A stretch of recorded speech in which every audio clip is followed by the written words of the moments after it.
Math का B2C channel में आप सभी का एक बार फिर से स्वागत है, जहां चरणबद्ध तरीके से आपको मैथ सिखाई जा रही है। कई सारे स्टूडेंट हैं जो अपनी तैयारी के लिए मैथ सीख रहे हो, कई सारे यहां पर गार्जियन भी होंगे जो अपने बच्चों को पढ़ाने के लिए केवल सीख रहे होंगे। तो इसी तरीके से अगर आप पढ़ाएंगे या सीखेंगे तो आप अच्छे से सीख पाएंगे और सिखा पाएंगे। देखिए, डिवीज़न की प्लेलिस्ट हमने बनाई। सबसे पहले आप क्लास फर्स्ट में हमने क्या सिखाया उस तरह से आप सीखिए और सिखाइए।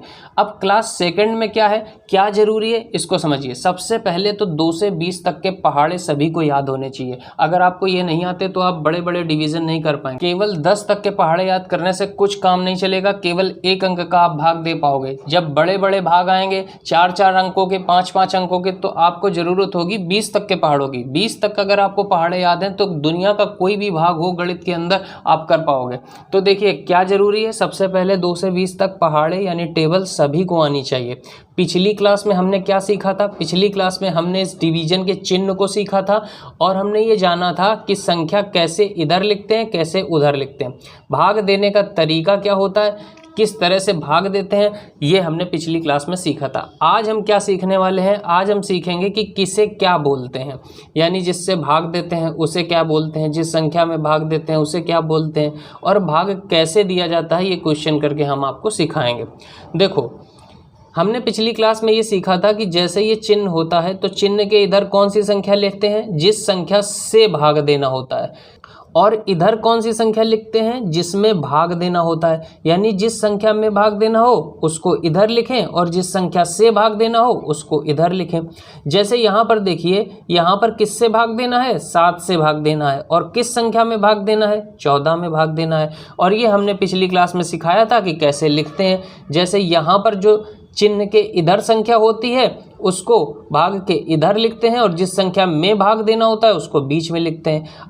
अब बात आती है कि भाग को करते कैसे हैं। तो देखिए, एक शर्त है। शर्त ये है कि जिस संख्या में भी भाग देना होगा ना, वो संख्या हमेशा भाग करने वाली संख्या के बराबर होगी या उससे बड़ी होगी। यहाँ पर देखिए, 14 में भाग देना है किससे, 7 से। तो जिस संख्या में भी भाग देना होगा ना, वो संख्या, ये जो संख्या जिससे भाग कर रहे हो इसके या तो बराबर लिखी हो या बड़ी लिखी हो। देखो यहाँ 14 लिखा है, बड़ा है ना 7 से, तो ये भाग जाएगा। अब देखिए, जिस संख्या से हमको भाग देना होता है उसका हम पहाड़ा पढ़ते हैं। कहाँ तक पढ़ते हैं कि ये वाली संख्या के बराबर आ जाए या इससे कम रहे, इससे ज़्यादा ना हो पाए। या तो यही संख्या आ जाए या इसके पास तक आ जाए, लेकिन इससे ज़्यादा ना हो। तो ज़रा 7 का पहाड़ा पढ़िए कि 14 आ जाए या 14 से थोड़ा सा कम रहे। तो देखिए, पढ़िए यहाँ पर 7 एक कम 7, 7 दूनी 14। ये पूरा पूरा आ गया 14, और कितनी बार में आया, 2 बार में।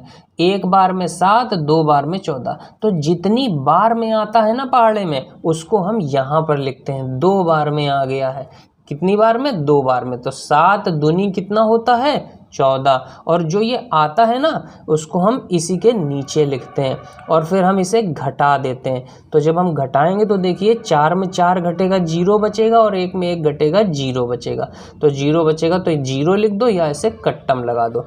जैसे यहाँ पर देखिए, यहाँ पर किस संख्या का पहाड़ा पढ़ेंगे, इस संख्या का पहाड़ा पढ़ेंगे। कितनी बार कि 27 आ जाए या 27 से कम रहे, 27 से ज़्यादा ना हो। पढ़िए ज़रा यहाँ पर देखिए, 7 एक कम 7, 7 दूनी 14, 7 तियाँ 21, और 7 चौको देखिए 28। ज़्यादा हो गया ना, 27 से ज़्यादा हो गया 28। तो हमने क्या आपको बताया कि ज़्यादा नहीं होना चाहिए, 5 तक पहुँचो। तो इसके एक पीछे कौन है, 21 है। तो कितनी बार में 21 आएगा, 3 बार में, 7 तियाँ 21। तो जितनी बार पहाड़ा जाता है उसको हम यहाँ लिखते हैं। 7 तियाँ कितना आया, 21। तो 21 को हम लिखेंगे इसी के नीचे और हम इसे घटा देंगे। तो 7 में 1 घटाएंगे कितना बचेगा, 6 बचेगा, और 2 में 2 घटाएंगे तो कुछ भी नहीं बचेगा। अब देखो किसे क्या बोलते हैं इसको समझ लीजिए। जिस संख्या से हमने भाग दिया ना, यानी 7 से भाग दिया, तो इसे हम हिंदी में बोलते हैं भाजक। क्या बोलते हैं, भाजक। और इंग्लिश में क्या बोलते हैं, डिवीजर। क्या बोलते हैं, डिवीज़र बोलते हैं। और जिस संख्या में भाग दिया, 27 में भाग दिया, तो इसको हम हिंदी में बोलते हैं भाज्य और इंग्लिश में बोलते हैं डिविडेंड। क्या बोलते हैं, डिविडेंड बोलते हैं। और यहाँ पर जितनी बार भाग गया ना, जो यहाँ ये आया है, इसे हम बोलते हैं भागफल। क्या बोलते हैं? भागफल। और इंग्लिश में क्या बोलते हैं? कोशेंट बोलते हैं। और यहाँ पर ये जो बच जाता है, जैसे यहाँ 0 बचा, यहाँ 6 बचा, तो इसे हम बोलते हैं शेषफल। क्या बोलते हैं? शेषफल। इंग्लिश में क्या बोलते हैं? रिमाइंडर बोलते हैं। तो यही चीज़ हमने देखिए यहाँ पर आपको लिखी है, तो आप लोग अपने नोट्स बना लीजिएगा। देखिए यहाँ पर भाजक किसे बोलते हैं? जिस संख्या से भाग दिया जाता है। जैसे यहाँ 7 से भाग दिया गया, तो इसे क्या बोला गया? भाजक या डिवीजर इंग्लिश में। भाज्य या डिविडेंड किसे बोलते हैं? जिस संख्या में या जिस संख्या को भाग देते हैं। तो हमने किसको भाग दिया है? 27 को भाग दिया है, या 27 में भाग दिया है, तो इसे हम क्या बोलते हैं? भाज्य। अब शेषफल किसे बोलते हैं? जो घटाने के बाद अंत में बचता है। तो घटाने के बाद क्या बचा? ये बचा, तो इसे हम क्या बोलेंगे? शेषफल बोलेंगे। भागफल किसे बोलते हैं? कोशेंट जितनी बार भाग जाता है उसे हम क्या बोलते हैं? भागफल बोलते हैं। और ये हमने आपको लिख दिया है कि यहाँ पर जिस संख्या से भाग देते हैं उसे भाजक, रिवीजन के लिए हो जाएगा आपके भाज्य डिविडेंड, और यहाँ जो आता है उसे कोसेंट, और यहाँ जो बचता है उसे रिमाइंडर। तो इससे आप रिवीजन कर सकते हैं। अब अगली क्लास में हम आपको थोड़े से बड़े भाग को सिखाएंगे, स्टेप बाय स्टेप चलेंगे, तब आपको चीज़ें समझ में आएंगी। मिलते हैं अगले वीडियो में। Bye bye.